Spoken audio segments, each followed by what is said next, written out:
সবাইকে জানাই শুভ সন্ধ্যা। আজ বৃহস্পতিবার। তোমরা সবাই জানো শনিবার গণেশ চতুর্থী। তো আমিও বাড়িতে ছোট্ট করে গণেশ পুজো করি।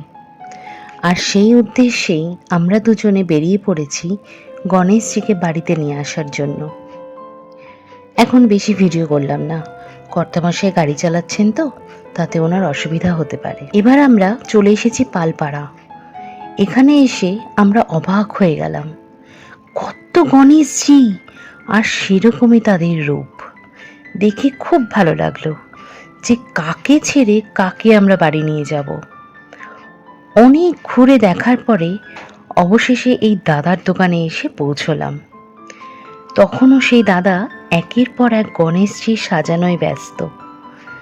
এবার আমি একটু হাতে নিয়ে গণেশজিকে দেখলাম, কারণ আমার বাড়ির ঠাকুরের সিংহাসনটা খুব তো বড় নয়, তাই আমাদের ছোট্ট গণেশজিকেই নিয়ে যেতে হবে। আমার এই গণেশজিকে খুব পছন্দ হলো, তাই কোলে তুলে নিলাম। আর কানে কানে বললাম, কালকে এসে তোমায় নিয়ে যাব।